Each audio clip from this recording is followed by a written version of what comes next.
In today's episode of the PowerShell Podcast, we are going to explore the journey of our guest. And this is a journey with some rocky beginnings, but it ends in a very positive place where they're able to use their skills for good and be a contributing member of society. And that's what I really want to focus on. But there's 2 points that I want to clarify. One, there's a moment where we talk about having a remote access Trojan installed on 100 devices. Just want to clarify that was when he was 12 years old. And that was sort of a growth period for him. He learned from that experience and moved forward and has not gone back into the dark side ever since. There's also another moment where I talk about him having written a bot in a game that we played together. And there was an occurrence where the bot picked up some loot that someone did not mean to drop. And he was not at his computer at the time, but he was able to, as soon as he logged back on, see the person was upset about it and return the items. So just want to be very clear that his intentions are good. He's not doing any nefarious things these days. And I think it ultimately is a really cool story of someone who kind of had a rockier start to things, was able to learn from the experience and find themselves in a spot where they feel good about what they do. They're able to contribute to society above board and use their skills for good. So let's check out the journey. Listen up. Welcome to the PowerShell Podcast, the podcast for PowerShell and the PowerShell community. And now, here's your host, Andrew Plaw. What is up, everybody? Welcome to another episode of the PowerShell Podcast. And, it's called the PowerShell Podcast. It might be a bit of a misnomer because in this episode, we probably won't be talking about PowerShell much. There's one exception to that, but we're actually going to be talking with a game hacker turned online services developer, Mateus Pimentel. I'll bring him on in just a minute, but we're going to be talking about, I met him actually online a year ago hacking the game. And I guess we can get into how we met here in a minute. But it was fun for me to see sort of behind the scenes of someone hacking a game, because eventually I found out that he was hacking the game. And so I got to kind of see it as it went. I'd see him online. I'd teleport to him. I know I was safe because his thing would kill everything instantly. But I actually wasn't safe. I still died a lot. But let's get him on the podcast. Mateus, welcome to the PowerShell Podcast. How you doing, man? Hey, I'm doing great. And this is your first podcast, right? Yeah, it's my first time taking part. Awesome. Yeah, I think we talked a year ago when we met in this game called Darza's Dominion. And we sort of talked about, hey, maybe we should do a podcast. And then I think you moved on to hacking other games and I got burnt out on that game. And then eventually we touched base a couple weeks ago and I asked the audience, I said, hey, how would you all feel about a PowerShell podcast episode? We don't really talk about PowerShell. We talk about hacking games. And they said, yes, please. Yes, yes. So I couldn't pass the opportunity, at least selfishly. I really like talking about this stuff. And I think that ultimately with PowerShell, what we're doing is problem solving. And I think that is basically all you're doing. You're finding a problem and you're figuring out a hack for it, quite literally. So can we go back to that day? Like, do you remember how we initially met? Yeah, I think I was experimenting with my solutions. Like, to contextualize, Darza's is a bullet hell game, and dodging bullets in the game is very important. Oh yeah, you'll die quick, and then you lose your whole character. Yeah, and my goal was to fully automate a bot in the game just for the fun of it. Like a bot that would play the game up to the end game, like level up the character, etc. And there was this day where I was fine-tuning my dodging algorithm. Like, I was heavily invested into creating a solution for efficiently dodging all those hundreds of bullets. And in the meantime, I would play a bit. And I think we actually met when I helped you. I gave you some rings or some stuff like that, right? Yeah, I was a beginner, and I'm the type who I'm always talking. If I'm online, I'm always trying to make friends in some way or another. There was this day where I left my character playing in the automatic mode, and I think you started following me, and you realized that I wasn't answering, and my character was acting weirdly. Like, I was. Yeah, it was very precise, circling around things every time. I was like a sneaky snake. Yeah. And I think you started asking. I don't know if we exchanged scores at that point already. But yeah, you started asking what was going on. I could smell something was a little bit fishy. But that was such a fun time, to be honest with you. I was telling my wife every single night, I'm like, I'm going to go play with the hacker again and see what's going on. And I remember there was a certain one that was so funny because you had this thing where it would teleport to loot and pick things up automatically. And yeah. there was a situation. You remember what I'm talking about? Yeah. When they dropped loot, and then your character just boom teleports across the screen and picks it up. And you had only just written that, so you didn't write the rest of the code that like picks up the loot and then goes and puts it away. So this character just swoops in and stands there.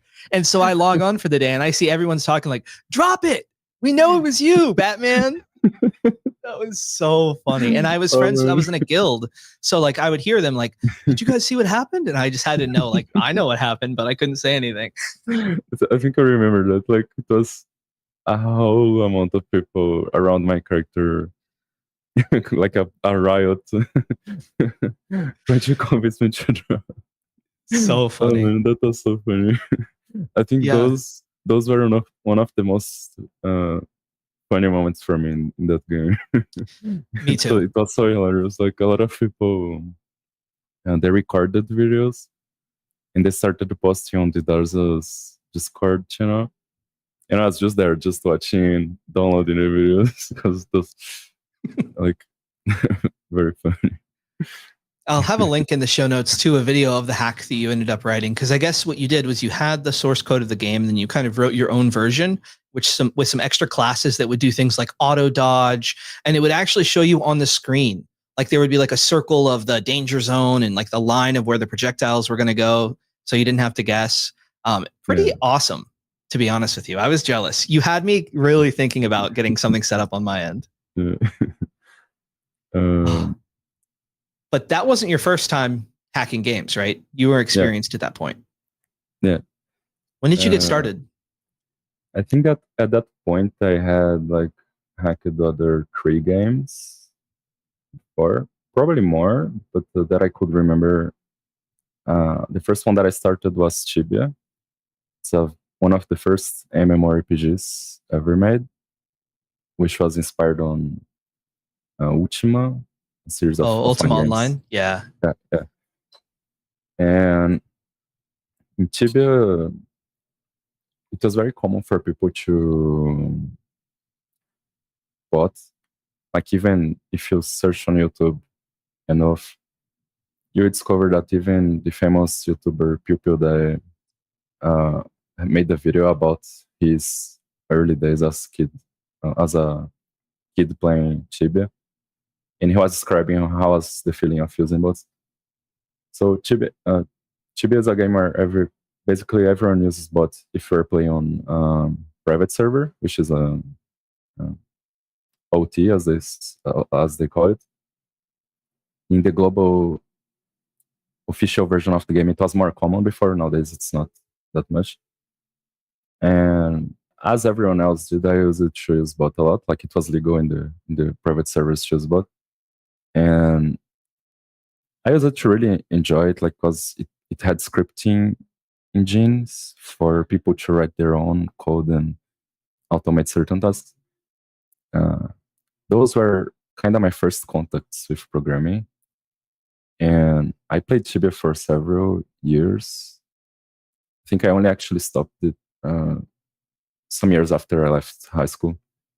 And I remember that at some point I was more skilled with programming. Like I learned how to program solving math puzzles, like math and programming puzzles on the internet on high school. And there was this day where I was playing a game, private server of Tibia that had a modified client where no public version of any bot would work there. So if anyone wanted to use bots in there, they would need to craft it themselves. So I spent quite a lot of time learning x86 assembly, which is the machine instructions of the modern CPU that we use. And like I remember spending hours and days reverse engineering the client of the game, and I would look on the internet for source codes for public versions of that client, because it was a more or less open source client, but they had a very customized version. And yeah, I started developing a bot for Tibia, for that version of Tibia. Like I spent 2 years doing that, I would say. That was your first time really diving deep, right? I think you had maybe a little bit of programming here and there. I mean, it sounds pretty impressive that you're in high school doing this stuff, first of all. But that was the one where you really had to like strap up and get deep and actually write it yourself. Yeah, this Tibia endeavor that I had was after high school when I was not working, and it was there where I learned how to code in C#. Nice. What was your first language? Python. Okay. Actually, if we consider the scripts for games, I think it was Basic or Pascal. I'm not sure. I can't remember. Something. Or Lua. One of something not easy to write in. Yeah, someone had like a script engine for these bots, and it was one of these 3 languages. I think it was one of the most probable ones, but I think there was one of Basic too. Yeah. And now I think you were telling me earlier when we were preparing for this that you're initially kind of got into the hacking side of things when you got hacked, right? Oh yeah. So what was that? When I think I was 11 or 12 years old, probably 11, and I was making my own private server of Tibia, and I don't know if I downloaded some malware from the tools that I was downloading to make my own private server, or if I had already that on my computer. But someday I was like messing around with my custom server, writing some configuration files, just walking to the empty server that was hosted on my local PC. And out of a sudden, a mysterious person appears in the server that was where like it was supposed to be empty, and suddenly a guy wearing all black clothes appear on the top of a roof where I was with my character. And I think he said like some weird stuff to me. I can't remember because it was so long ago. And immediately my computer started acting very weird. Like he started clicking on a bunch of stuff on the Windows XP launch bar. Like there was a little place on the start menu bar where you could put the icons. He started clicking on everything there, and a lot of things started to pop up on my screen. And I had no fucking idea what was going on. I just unplugged my internet.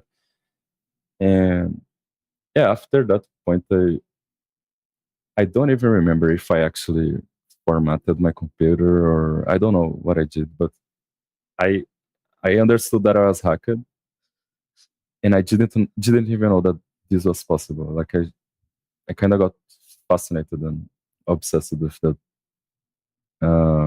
And so yeah, even before starting to code, I had some interest on this kind of things because of that incident. So I started to learn about like remote access tools and all that script kiddie stuff that every aspirant of hacker kind of dives into in the beginning. Yeah, script kiddie stuff. Yeah, and I even before I knew how to code, playing with that I had access, like illegal access to more than 100 computers when I was 12 years old because of that experience. And I did some heavy pranks with other people with that, and I kind of like at some point in my life I kind of realized that I shouldn't live with those unethical standards that I had that allowed me to do that. It was quite a journey. Like before, we talked a bit before the podcast. Yeah, like it was a very deep journey for me. How I managed to not become basically a cyber criminal when I was a teenager. Which I think is a really great experience to share, because I know there's a lot of people, myself included, that maybe as a teenager weren't using the internet for the best things, social engineering or whatever the case may be. And some people get caught in that and they end up turning to a life of crime. And I think it's in the security world's best interest to turn those curious kids who have skills into productive security people in a positive light, which is just, I think that's the best way. Because, you know, kids are going to be kids and do things they maybe shouldn't, which is okay. But to have it be a launch pad for so much good, you know, now you work on online services for a gaming company. That's a pretty inspirational story, to be honest with you. Yeah. The experience was very good because all that I learned about security, all that I learned about malwares, or like everything, like it's very useful in the day-to-day job. Because as a developer, for example, there are situations where you can write code that like someone can exploit, and like if you are aware of that, you can avoid it. Yeah. Like should I go into the like a summary of the journey that I went to transform myself and not go? I was thinking of actually hearing about the university side of things, because I'm curious. You mentioned the little PowerShell tie-in of using Eternal Blue. Because I'm curious to hear about that if you don't mind sharing. Because you got to university. What were you in school for? Okay, so once I left high school, I spent quite some time at home, like just studying and programming. And after a while, I decided to go and study basically computer science. I don't know, like there was another course that I tried first, which computer science is not exactly the name, but I will just call it computer science. I didn't manage to finish any course because I was very eager to start working already. So I just 100% focused on my practical career, basically. But I spent a bunch of semesters in different universities, mainly studying math, because I wanted to understand like college level math. And in one of those universities, when I was studying there, it was just when there was a leak of the NSA hacking tools that they used to exploit other computers. Yeah, that was a big deal when it came out. That was not a good look. Absolutely terrible that happened. Like it meant that anyone that knew some basic things about networking and remote access tools or malware could make use of that. Like the exploit Eternal Blue was the one that gave birth to the WannaCry ransomware. So basically, I was going to say that I used it on my university to play a prank. Like when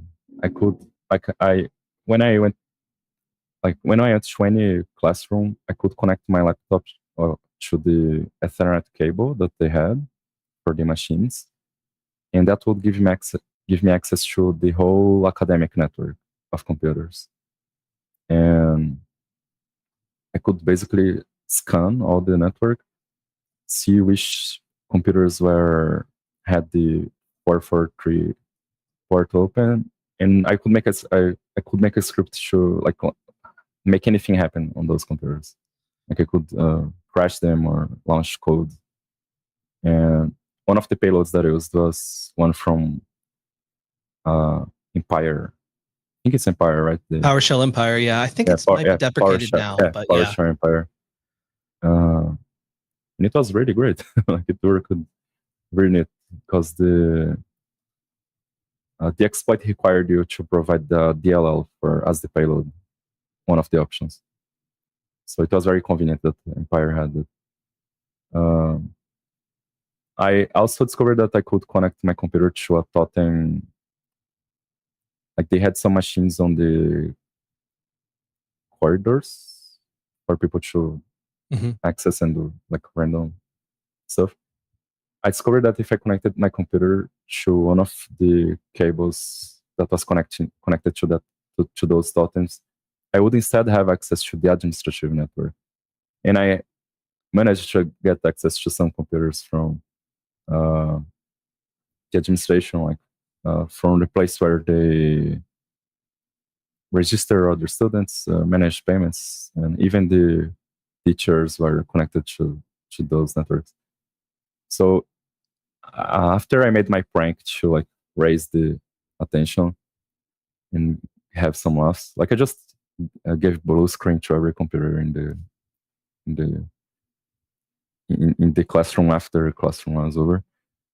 After I did that, I talked with the person responsible for the infrastructure. Actually, I talked with the person responsible for my course, and he talked with the IT people. And I explained to them that that was only possible because Windows 7 was not up to date. So it was not a big deal because it was not very technical, but it was kind of fun to to have some like state level tools at my hand. That's wild. I think it's also, was that your first time disclosing a vulnerability to someone? That was probably the second time. The first time was when I like before I started to go to the university and started working, I was a student of some random non-academic course about networks, like about computer networks.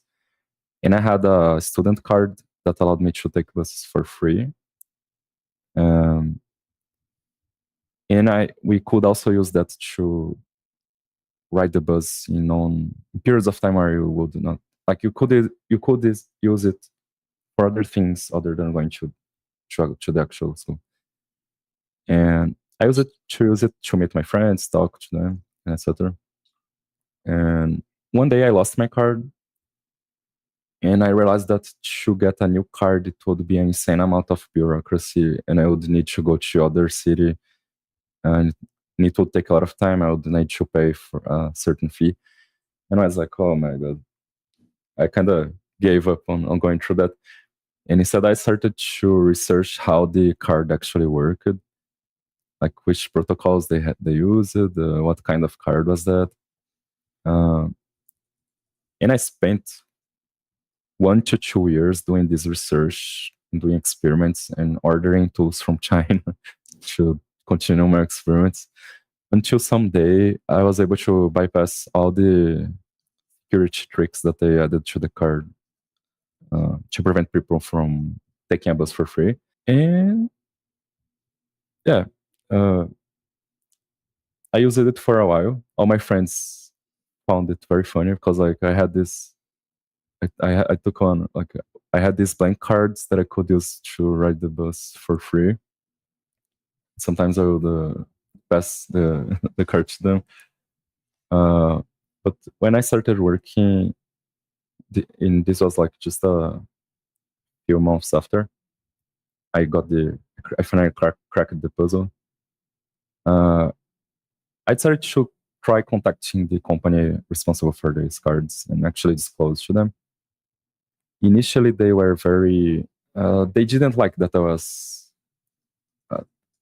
trying to tell them that the system was vulnerable. Like they thought I was, I don't even know. Like I think they were thinking that I was threatening them in some way. I don't know. So I got ignored, or initially I got ignored, and I had to talk with some people that I met in some entrepreneurship events in the capital of Brazil.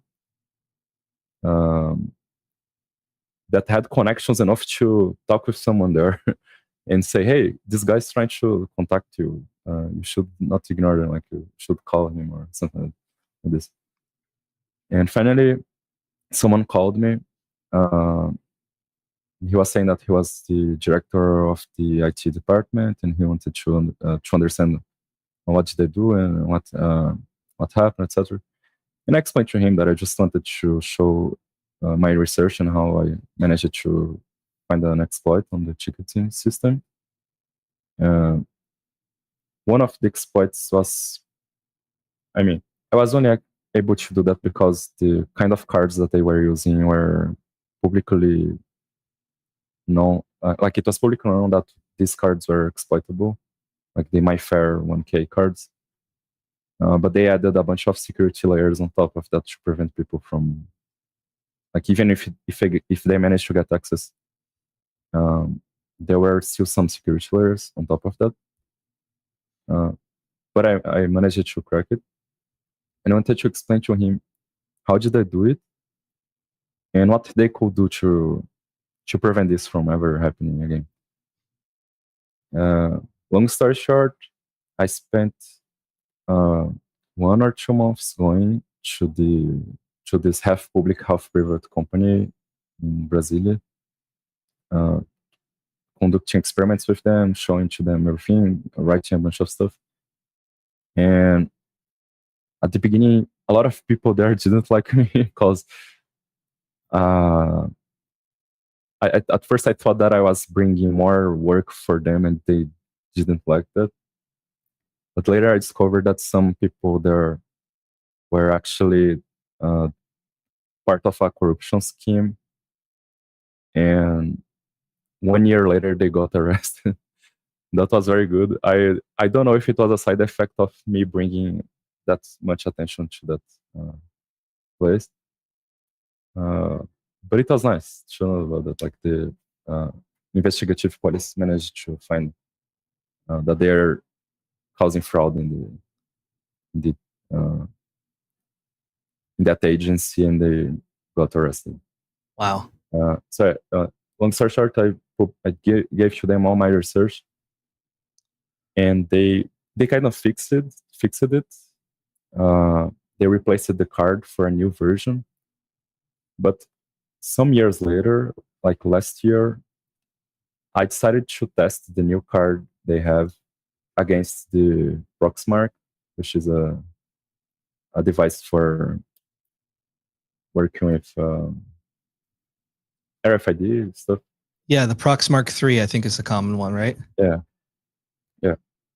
And I discovered that the new card that they are using also got compromised after some time. Like a public exploit was published, and I checked what was inside the card, and it was pretty much everything was equal to before. So they just solved it in the cheapest way possible. Like they didn't even change the software side of it. It was a bit sad. But I sent some emails to the investigative police that also conducted the same research as me, and I told them about this, and I discovered that this company is going to be fully replaced in a few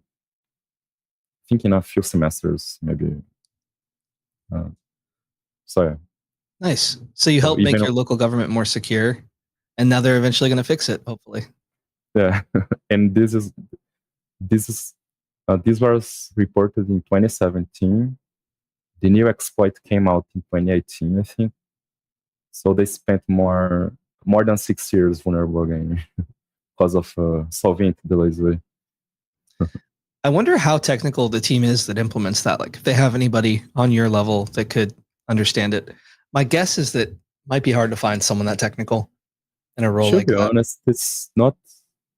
I think it will not be very hard, but the way that these companies are choosing to implement those solutions in Brazil, it's not the best way.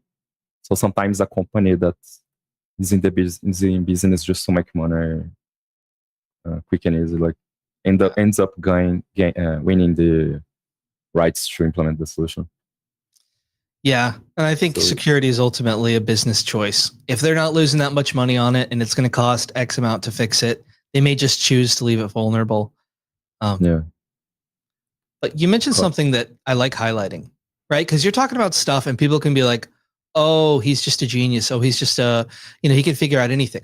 Well, you mentioned protocols and researching it. And I love highlighting this to people because understanding the protocols is crucial because that defines the rules for how different systems communicate.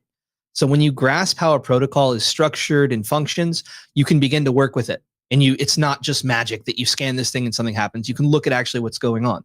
So I like to remind people, protocols are a set of instructions or a playbook that tells systems what to look for and how to interact with each other in a defined way. It's not just guesswork. It's not just you can write your own. You have to follow the protocol, or else the things are expecting to read one thing, they won't be able to read. But if you look at it, you can actually have the foundation to both exploit weaknesses and build on top of them to sort of make things more secure when you understand how it works. But so many people don't look into things, and that applies to more than just protocols, right? With video games, you got to understand like what technology are they using? How can I reverse engineer it? But there's so much things in IT that are defined by protocols that it's not magic. It is just a thing that you break down. And once you know that, it's not, you don't even have to make all the tools to do it yourself. Like you mentioned the Proxmark 3, there are tools, if you know where to look, that allow you to interact with these things. So you don't have to like connect wires and like read it directly or anything too wild like that. It's actually, there's a method to the madness, I guess you could say. Yes. I think that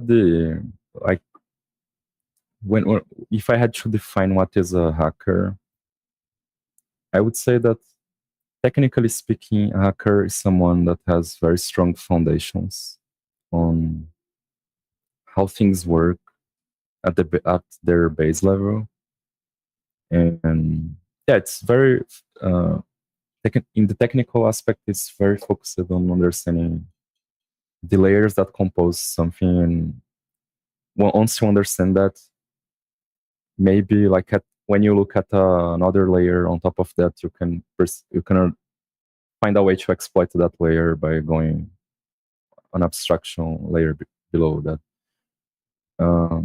Like this would be technically speaking. And the other aspect I would say is more like about just being curious. Like you need to have strong desire to, like if you want to hack something, you probably are curious about it. So like it's the main driving force. Like you kind of trying to understand it, or yeah, you need to have this self and strong motivation driven by curiosity, and you also need to be a bit creative. Like I think this would be how I would define these examples that I gave up to now. I think they are not very technical, except for the hacking Tibia. It's pretty technical. I had to learn assembly for that. But in general, even someone that is not technical, if the person has enough something driving him, and he just tries stuff, experiment, like do experiments, a lot of experiments, and try to be creative, I think any person could do a bunch of magical and like hacky stuff.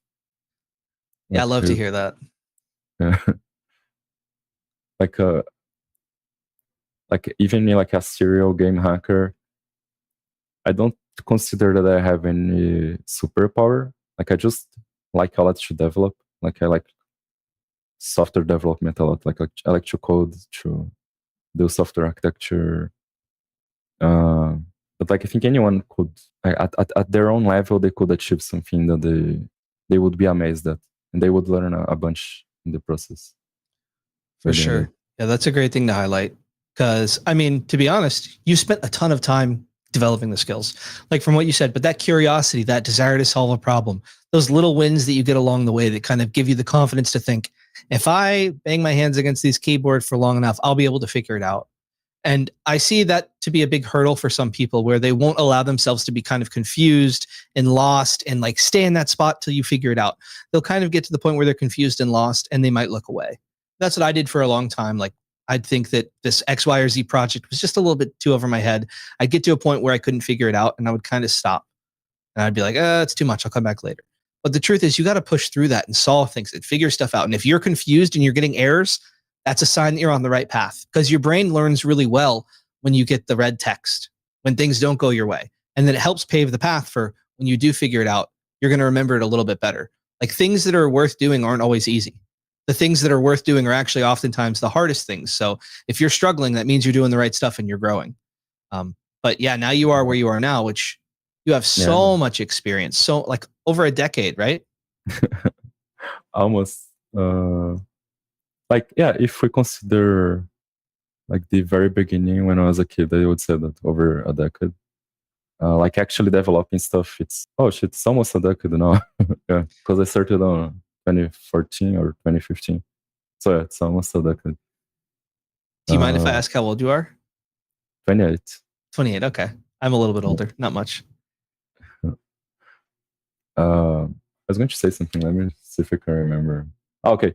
Like the great thing for me about hacking games, in my opinion, is the amount of things that you learn. Like, I think that I am like if we would take hypothetically two timelines, one where I didn't hack games, didn't got involved in cybersecurity, and one where I only followed the standard developer path. I'm not quite confident that I would have the same quality of experience that I have nowadays. Because when you are hacking something, when you are hacking a game, you need to solve a lot of problems that are not very common.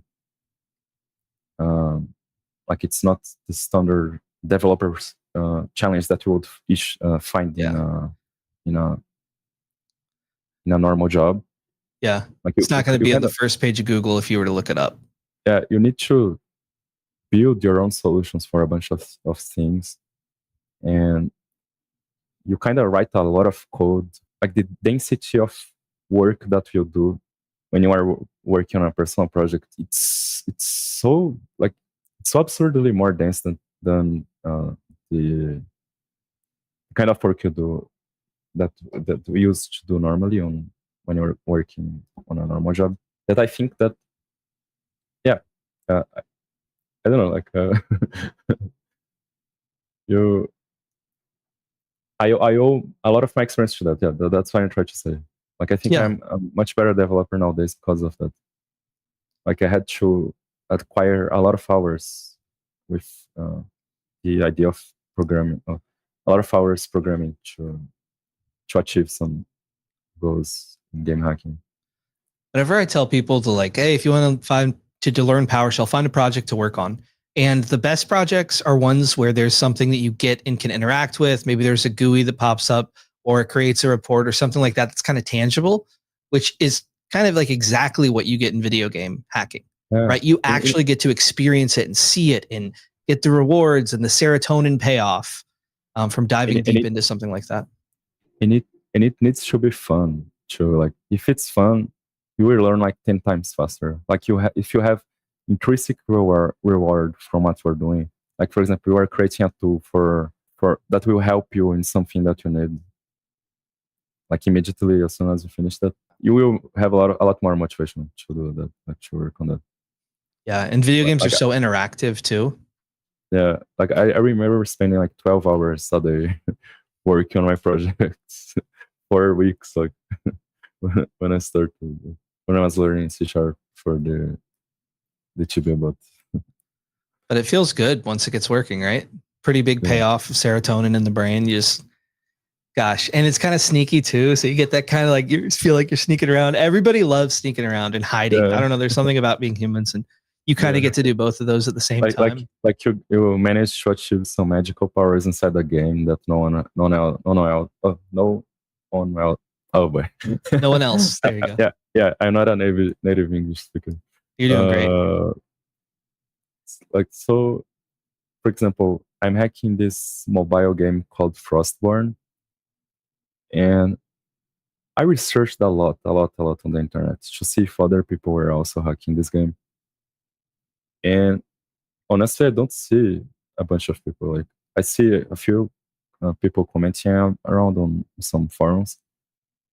But compared to what is possible, I think that the public spaces didn't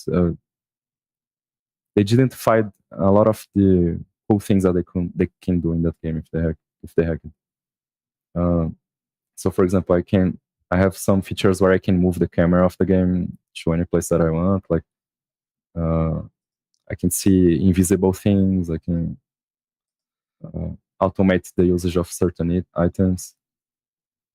It's a bunch of things that no one else can do it, and you have that magical source code that can do it for you. And in the process of doing that, like you had to explore a bunch of different techniques, discover, yeah. So like solving some things that you will not find on Stack Overflow. So yeah, it was very cool. Like I walk around that game thinking, boy, I'm the only person in the server that can do this probably. I'm sure that in the US server, some people are already doing some projects. Maybe they have things better than what I have. But it's only a small amount of people, basically, I would say.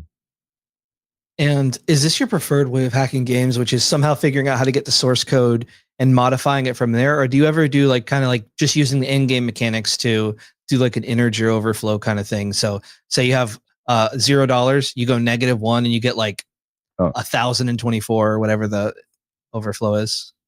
That kind of exploit I would find awesome if I found it, like those integer or overflows or sign overflows. I didn't manage to find them, but I also like to find exploits. It's not much it's not my specialty. Like I like more to develop tools and automation for the game. But yeah, there is this area of finding exploits, and some exploits work even without any code modifications to the game. Yeah, I always want to find those, but I've never been able to. I'm like, okay, if I drop this and pick it up, never can I ever. But I know they're possible, and like pretty much every game, even when developers know, like, let's not code things this way. It's a very common thing. There's still a way to figure it out, but I have never been able to do it. Yeah, it's more. I think it's more common in games that where the server was written in C++, because someone could overlook some type and end up with that exploit.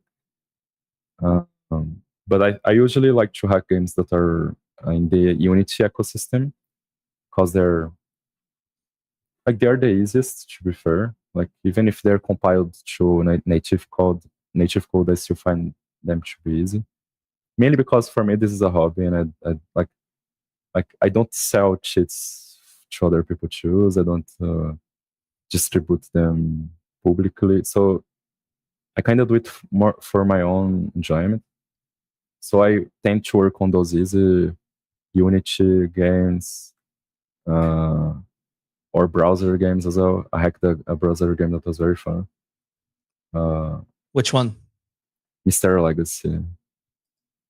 It's a sandbox MMO. Yeah, I usually tend to work on this, and these kind of games allow me to inject code inside the game. So like I can, even if the source code is not reconstructable, like even if you can decompile the source code, which is the case most of the times, I can still take my own code and inject there to manipulate memory directly, like either by DLL injection or by loading source code using some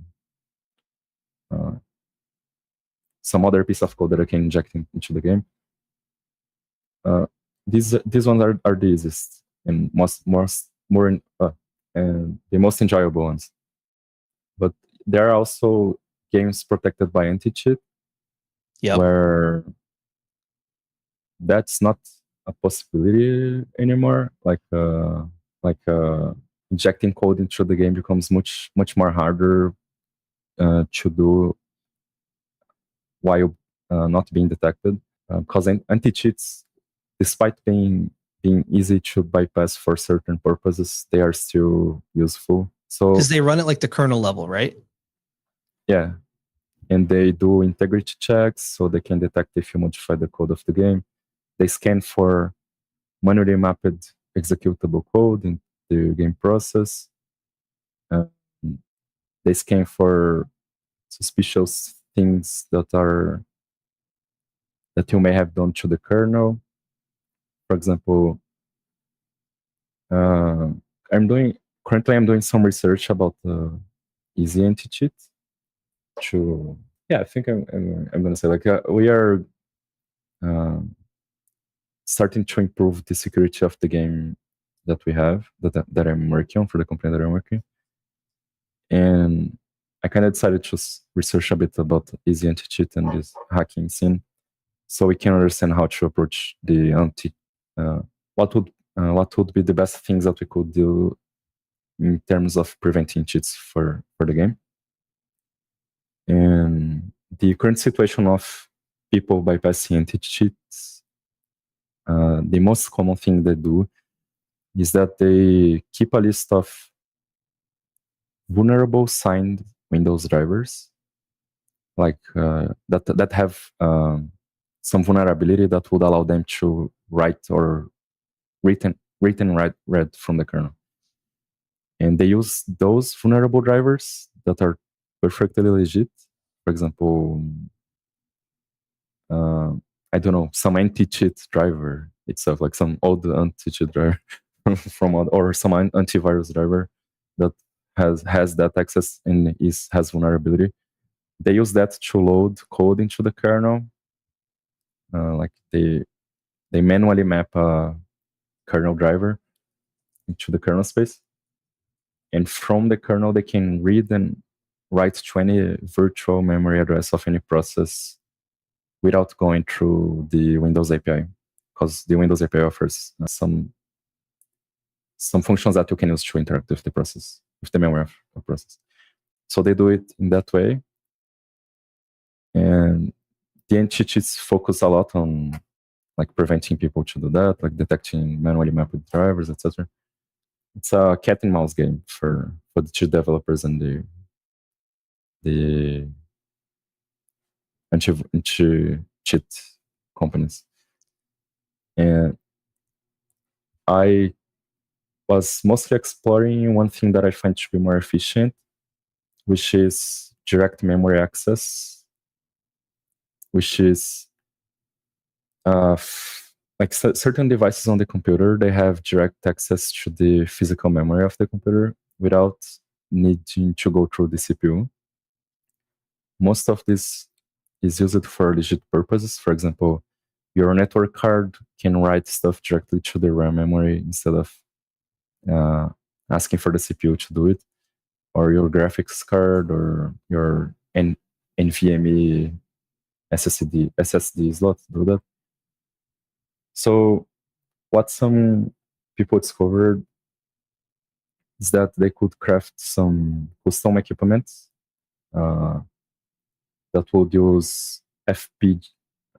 Let me confirm if it's FPGA or FGP. Yeah, it's FPGA.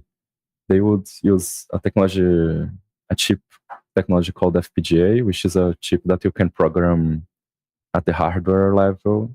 Like you can rewire logic gates basically using code. And some guy wrote a piece of firmware for a chip that would make that chip pretend to be a PCI Express board. And with the proper physical connections, you would plug that into your computer. And using a second computer, you can connect to that board through USB. And you can write and read to any address of memory without writing any code to the kernel or to the process of the game or anything. Like everything would happen on a second machine. So this is the current biggest issue for anti-cheats, in my opinion. Like it's very hard to detect a properly written firmware for those devices, because they can disguise, like that board can disguise itself as a legit device, or even better, it can use certain features of for example, of Intel-based machines to disguise itself, or to hide itself completely from the operational system. So like there is no possible way for you to detect that card is even connected to your computer if you don't craft some very specific code to do some magic in the kernel to detect it. Like it's very, very hard. Even Riot and Vanguard are suffering to detect those kind of tricks people use. Yeah. And I think there's big money in that industry too. Like Valorant, very popular game. You can get these hacks for like thousands of dollars. But it's worth warning people that the hacks run at kernel level as well. So you're trusting shady organizations with kernel level access to your machine can expose you to a lot of bad on your machine, blackmail potentially if they find out who you are and they threaten you if you're a public figure or something like that. Yeah, it's kind of sketchy. Yes, but it's very important for people to understand that like this pattern of people that like to hack games and people that are interested somehow in cybersecurity. This is a very common pattern. Like a bunch of people that hack games, they are interested in cybersecurity and vice versa. And not everyone will go through some personal transformation that will result into them being ethical people.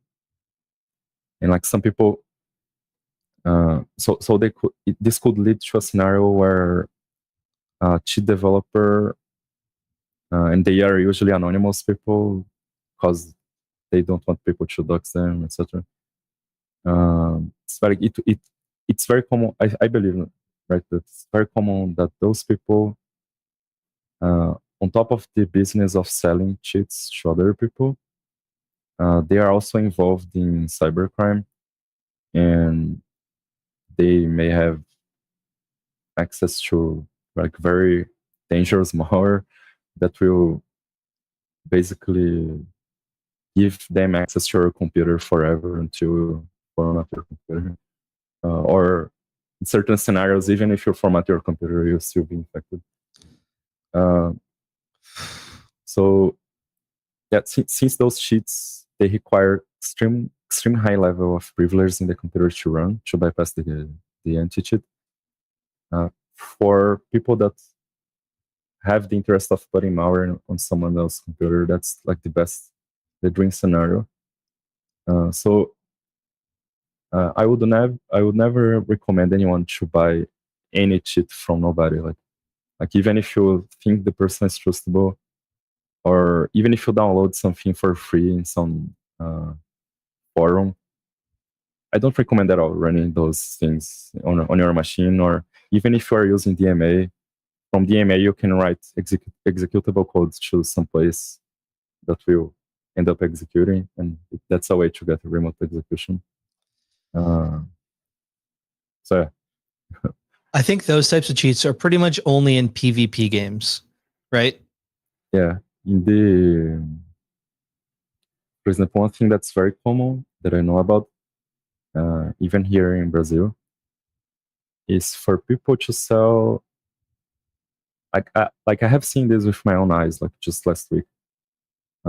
Some major cheat provider selling cheat for Faceit, which is anti-cheat for Counter-Strike, I think.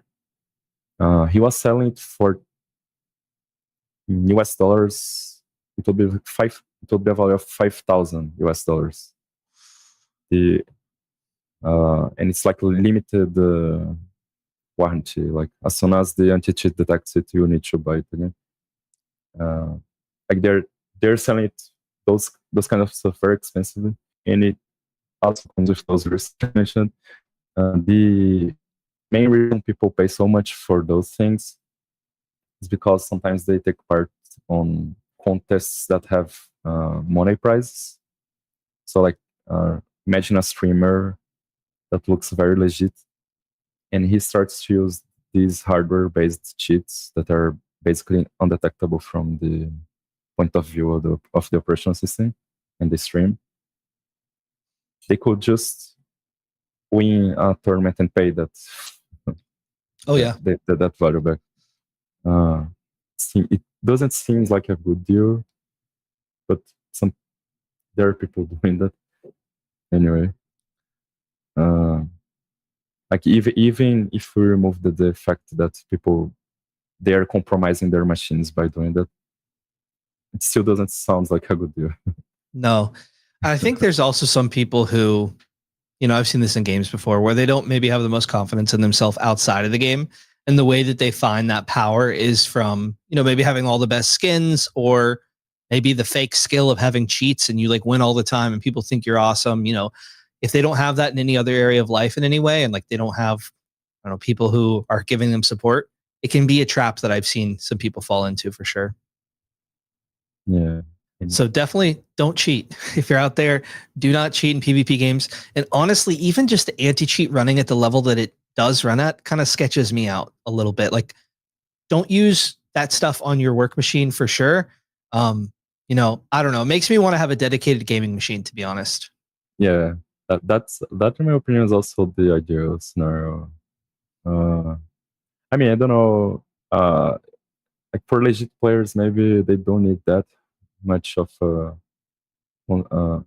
worry that much. But even, I mean, they don't need to worry that much. But there's still things to worry. For example, in Counter-Strike, there are some publications of people that found a 0-day remote code execution on people on the machine of people that entered a certain custom server. So like a hacker could craft a server for Counter-Strike that would answer the client in specific ways that would end up triggering a remote code execution on their machines. So like even if you're playing legit, that kind of stuff can happen. I remember back in the day, games, they used to not protect your IP address. So people would be able to kick you offline just playing in a game with you. If you like talked or whatever, they'd be able to find your IP and then boom, just hit you offline. Yeah. I don't know. Did you hear about this group way back in the day? I think they mostly did Xbox stuff. TSGH, talk shit, get hit, and hit meaning hit offline. It was a thing where they would just do it all the time. I don't know if you remember the low orbit ion cannon that was a common tool back in the day for the DDoSing. This one I know by name, but I never, like when I was the true definition of a script kid, I played a bit with those DOS tools. I think it was a SYN flood where you would send a lot of packets to start a connection, but you would never answer, and it would prevent the server from accepting any new connections. The SYN thing, it would just send it up, and then I don't know if they improved that protocol over the years or not, but I haven't touched that. I think there are techniques to prevent that kind of attack, but I'm not a very specialist on that. Sure. Yeah, I remember I used to hear a lot more about DDoS attacks. I feel like I haven't in a couple of years now. Maybe the bigger services are better at mitigating it. Yeah, like Cloudflare and the other things. Yeah. I mean, there's still certainly that happening nowadays, but it's not as trivial as it used to be, I believe. You actually have to be distributed. You know, you have to take advantage of all those machines that you have your cheats installed on.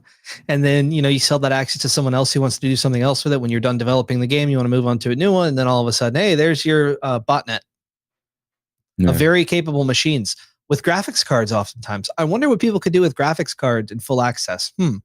Wonder. I think that someone with 1 million access to like 1 million machines could run a Monero miner. And if they manage to get $1 for each machine, they would be millionaire. Oh, I'm sure it's happened, right? So there is no doubt at all that a big majority of cheat providers are backdooring their cheats to make a botnet. Yeah. On the topic of hackers, you know, I kind of, you know, I don't know everyone's situation. I haven't met any black hat hackers who were, you know, selling access or things like that, but I can imagine they may not be in the best financial state going into it. So it's hard for me to judge them for trying to pursue a career where there may not be other opportunities where they live. But one thing that you were telling me before we recorded is that when you do things like that, is you're isolating yourself. You're pushing people away in a certain sense when you do them wrong, when you take access to their machines and do things, which is not a very happy life. Like, it may feel happy in the moment, like, oh, money, that feels good. But that's a hollow happiness that lasts not a long time. And ultimately, you're kind of isolating yourself from the world, which is not really how humans thrive. Yeah, like when I was a kid, I had a certain view of the world. Like, I believed that the universe was just a big deterministic machine of little atoms colliding and like everything. we like that life was just a mere coincidence, and that like as I came to exist, and like I'm able to look at my hands and see that I have a point of view in this universe. But I believe that as soon as I died, I would just stop existing. And for a lot of time, that allowed me like that kind of view of world where I kind of didn't understand the overarching consequences of my actions. Kind of led me to a scenario where I allowed myself to perform some bad stuff. Fortunately, it was not like uh, very very bad stuff, but it was like I pranked a lot of people very bad. Like uh, I made some people lose some accounts in games, and even at that time when I did that, I kind of felt bad inside in some way. Like when I did some bad to someone, I could feel that back on me, like some kind of uh, unwanted empathy. But like as I grew up, I started to understand, to see the world in a bit of a different way. Like I even got involved in like I got interested in psychedelics and cannabis and a bunch of different things from what I was used to that completely changed my certainties that I had about the world and how it worked. And I kind of started to understand that like even if you don't believe in spirituality or karma or anything like that, even scientifically, like systemically speaking, as a human, as a person in the planet, you are inside a system. And mathematically speaking, everything that you do to that system will reflect back the like some consequence will reflect back to you in some way. Like for example, you may end up causing like for example, just in the same way as I was hacked and I got interested in hacking other people when I was a kid. You could cause that to a bunch of other people, and they would like instead in turn do that themselves and like Yeah. perpetuate a chain of like destruction. um, and like like you don't even need to try to understand the specific consequences that your actions will have reflected back to you, but you can be sure that you will have some consequences reflected back uh, in some way or another that are reflective of the kind of action that you did. So yeah, that's that whole process that I went to change my view of the world really helped me, like really prevented me from following a dark path.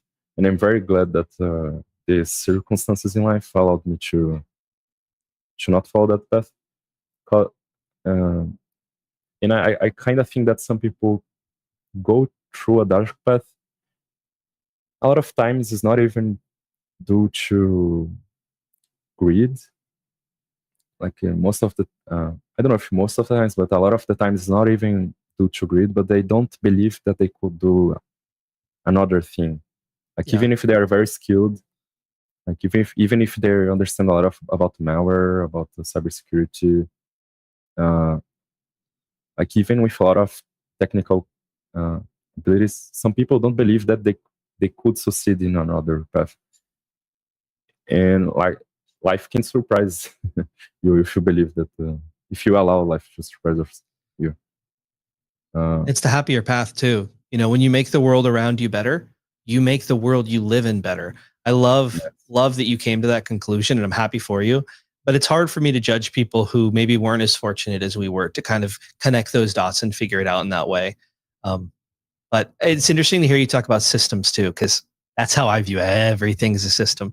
The world's a system, our community is a system, and it is all connected in a way that you're never going to be able to fully measure. For a bunch of reasons you can't. So, you know, you can never fully measure the positive impact that can go on. You know, maybe you inspire somebody from this podcast and they're 12 years old right now, and maybe, you know, they do amazing things in their life and you never hear about it once. And even like I met in one of my hacking adventures, I met a girl from Japan that is one of the most impressive people I have ever met when it comes to the ability of finding exploits in a game. Because I usually like to code more than finding exploits, and she was extremely good at finding exploits. Even her, like she works for herself, like Open source like, stuff, yeah, right? she has an open source like a Yu-Gi-Oh simulator that is very famous in Japan. Uh, she survived by the donations of that project, and she also created private servers of games like World of Warcraft and Perfect World. And sometimes she says that it's a bit stressing to live that like you don't always you are sure about your revenue because it can vary a lot. And like even she, that's one of the most skilled people that I have ever met in the game hacking area.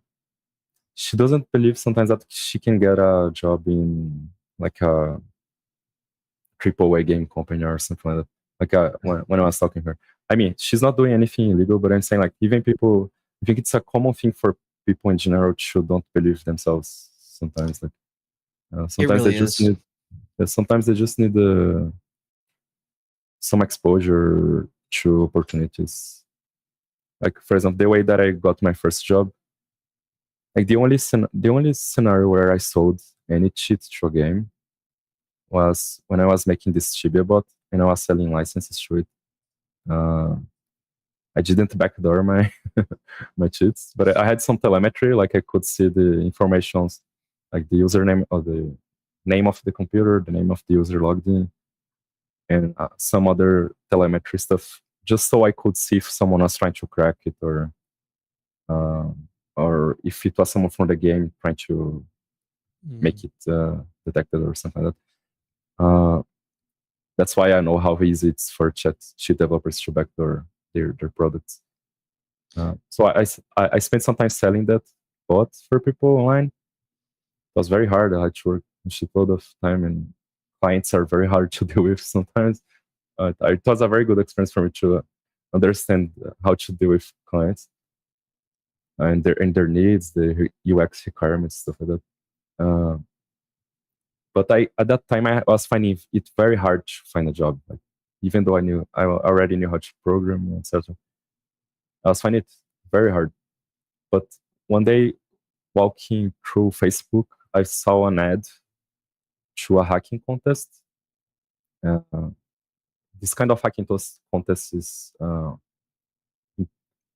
it's a thing known internationally as capture the flag. Yeah, CTFs, nice. Yeah, and I gathered so much experience in hacking Tibia and spending all days like reverse engineering, reading C++ code and writing C# code and reading assembly.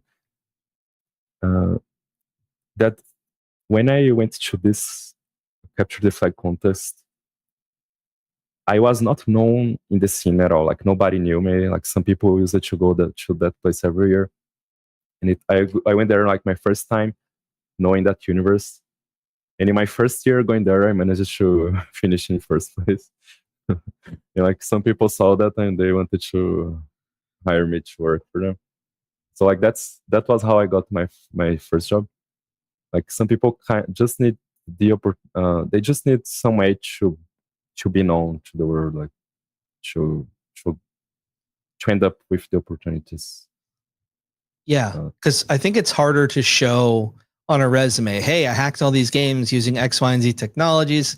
It's maybe a harder sell, but something like CTFs, where these are practical hacks and kind of really show that in an organization you will understand how things work, because there's no, I mean, for a lot of jobs, there's no anti-cheat involved. It's all kind of different systems. And CTFs are a great way to get some legal exposure. And if you can get to the top of the leaderboard like you did, I mean, who wouldn't want to hire that person? I can tell you I would, because that's the real practical, hands-on, proven kind of thing that you'll see on a resume and be like, okay, that is actually someone who's done this job essentially before, knows how to think about things.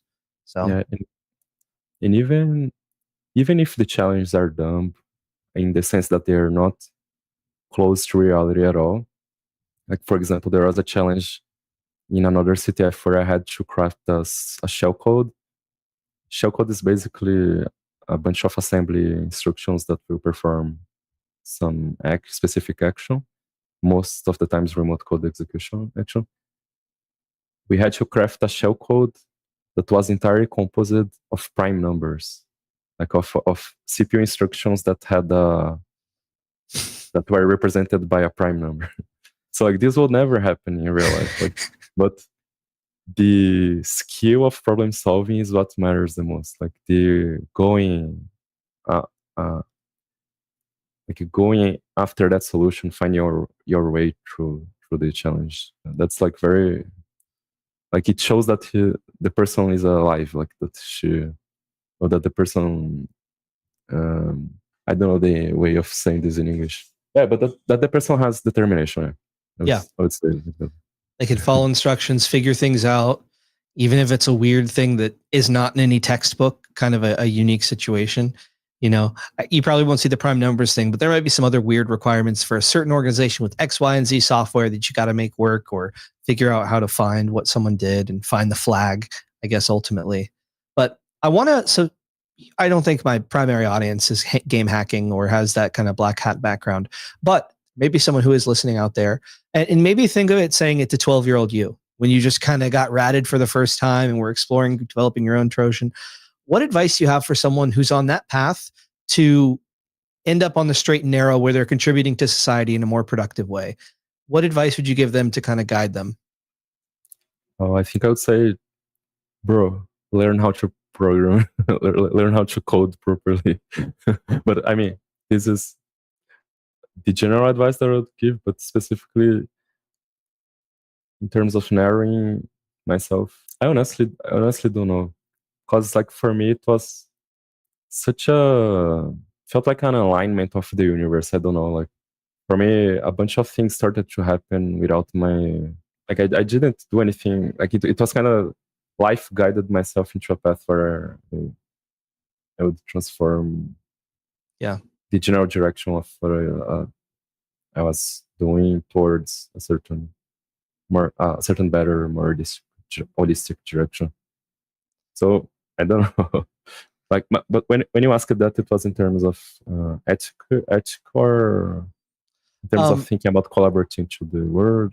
Yeah, I think one thing that comes to my mind is curiosity. If you have that curiosity that leads you to kind of develop these hacks or be technically minded in that way, if this interests you, there is a lot of organizations out there that would love to have those skills in a productive way where you can actually have like a above the board job, be proud of what you do, share it with others and not feel like kind of you have to hide all the time.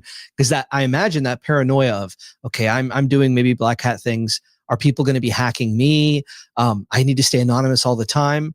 That can be a very hard thing. OPSEC is not easy. Nobody does it that well, let alone these organizations that are less professional. So you don't have to live in that paranoia state.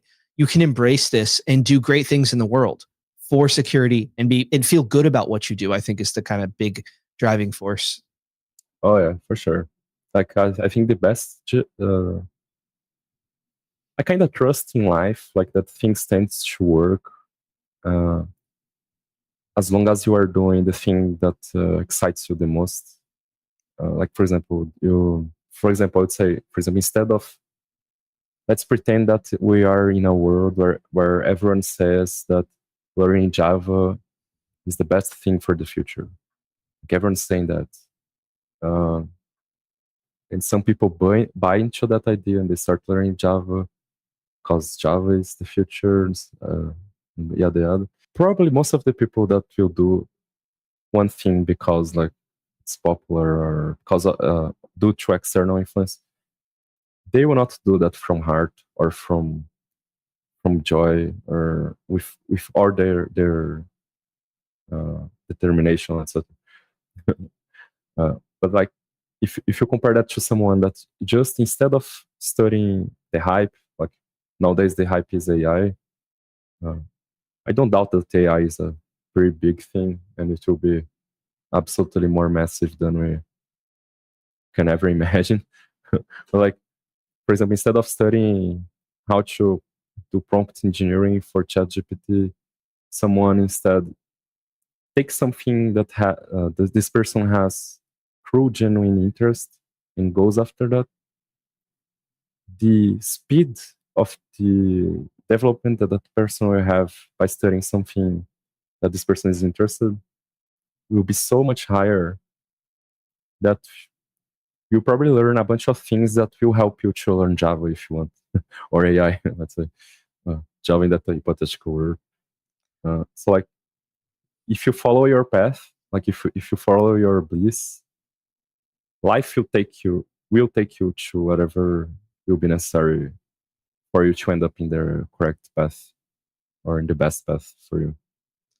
Yeah. I mean, I think chasing the passion that you have, it's going to be a lot easier to learn. It's going to be a lot easier to be bought into your work and spend those long hours that you need to sometimes to learn things, for sure. yes. Awesome. Well, man, heck of a chat. We talked hacking. We talked getting on the right path. We talked CTFs and kind of contextualizing things there. What a pleasure speaking with you, man. I think today's our first time ever actually talking. So I appreciate you joining me, man, and sharing your perspective and your story with others. And I think it's inspirational, to be honest with you. And I'm excited to see what you get up to, because I know you got a good head on those shoulders and you've had a lot of wins so far. Maybe let's look forward 10 years from now. What do you see yourself doing in an ideal world? What would you like to have your job be? As much as I like my job, I kind of think that in the future, like, the ideal scenario for me would be to create something that I can live off. For example, let's say that I make a very useful solution and that a lot of people can use, and that I'm genuinely interested towards, and that really benefits other people. I think for me that would be the supreme best scenario, because I would really enjoy having a bunch of free time to continue working on my personal projects. And I also would like to live in a physical space that is more self-sustainable, in a sense, because I personally believe that the global economy as a system is a bit of a big workaround, and I don't want to put all my eggs in that basket. All the eggs on one single basket, and trust that the economy will be stable forever. So, kind of thinking on my retirement, I wanna live on a more or less self-sustainable place, maybe a community of people with similar interests towards technology. So it would be like a technological self-sustainable community, kind of like a co-living, but more fixed than a co-living, with more infrastructure. Yeah. Like more space for people to build families and take that reality in account, etc. So I kind of see myself in that, going towards that direction, because like, for me, this idea of following my highest excitement in life, my passion, for me it's very important above almost everything, to do that. Otherwise I will feel like I'm not living life properly. So I kind of want to guide my future in that direction. While I don't reach that, I'll do my best, like, for wherever project or company that I'm working on that's not mainly like a personal project of mine. Because by doing that, I enjoy my work more. Like, if I take my work seriously and the challenges of my work seriously, I enjoy it more. And I also develop a lot of skills that will help me on my personal projects as well. Like, it's a two-way thing. Like, my personal projects help me a lot in my professional life, like a lot. And my professional life also helps me a lot in my personal projects, because I gain a lot of industry standard quality knowledge that I can apply to my personal projects. So I intend to go stickling through this and find things that are meaningful to me to work on. And that's beautiful. It sounds like you're on an awesome journey so far. So I'm excited to see how it ends up. Stay in touch. Yeah. Are you on social media anywhere? People enjoyed what they heard. They maybe want to connect with you, and who knows who's out there listening. But is there a place on the internet people can find you? I'm kind of very low profile. So like I have my Instagram, but it's a private Instagram, and I almost never post anything there. But I have my LinkedIn and my Discord handle. Like, so if someone wants to, I always love this idea of hacking a game together with someone. It's so fun. Like every time it happens, if someone has some non-commercial endeavor of hacking some game just for fun and wants to do it together, I would be available for it in Discord.